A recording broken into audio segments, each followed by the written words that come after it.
Jestem Zofia Rach. Urodziłam się w 1950 roku.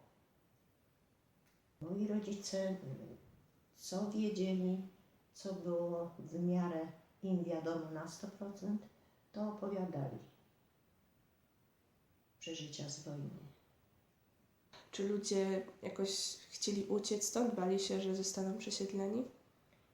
Jak z początkiem wojny zaczęli uciekać w jednym dniu, ale jak się okazało, byli za Wadowicami, to tam był jeszcze większy strach, większy ogień, strzelanina i wrócili się z powrotem.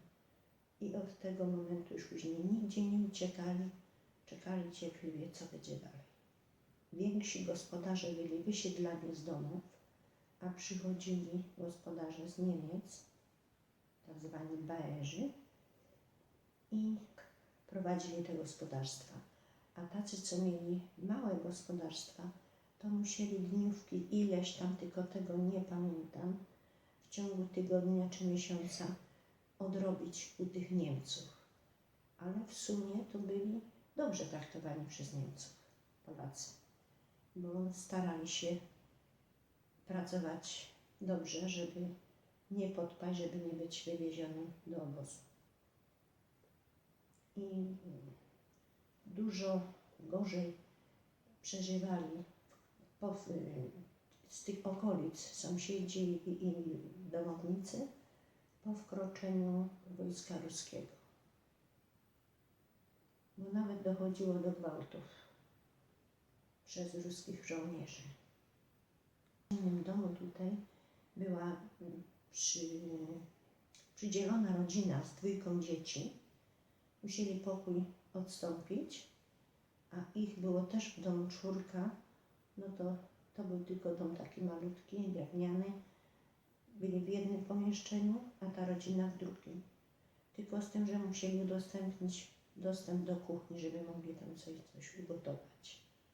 A jak ta pani przesiedlona szła z obiadem mężowi, jak pracował gdzieś tam u tych Niemców, to te dzieci zostawały pod opieką tutaj mojej rodziny. W naszej okolicy jest las i w tym lesie akowcy, partyzanci częściowo się ukrywali, a sąsiedzi dostarczali im tam pokryją jedzenie i pomagali, ostrzegali, jak nadchodziło jakieś tam z wojska żołnierze, się ukrywali. Jak już zaczynało być takie podejrzane, coraz częściej później ruskie wojsko tu takie kontrole, przeglądy robiło, to już się całkiem przenieśli w inne strony. Ale tego to nie wiem, gdzie później przebywali. Z tego, co mi wiadomo, to było ich 3 i przeżyli wojnę. Wszyscy. I 50 lat po wojnie znaleziono w lesie ostre naboje. Jak się drzewo po wichurze wyrwało z korzeniami, no to zgłosili na policję, a co z tym się stało, no to nie wiemy. Bo tam już później nikt się nie zbliżał. No, w mojej rodzinie nikt nie zginął, tylko że no, stres, ciągle strach, co może być, ale wszyscy ocaleli.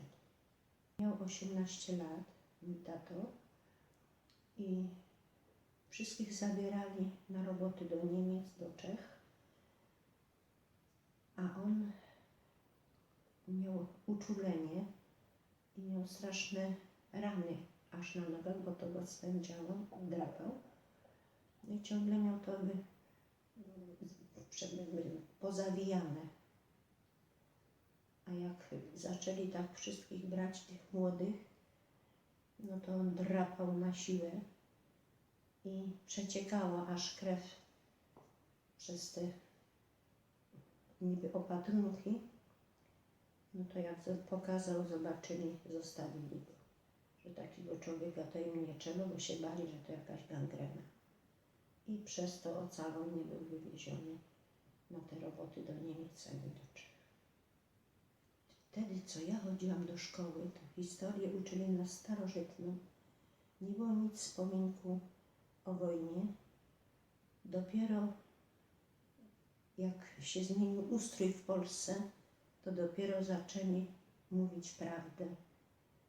I dopiero wtedy, no, wiadomo, że dowiadywali się, kto był ciekaw tego, jak wojna przebiegała, ale żeby oficjalnie to nie wolno.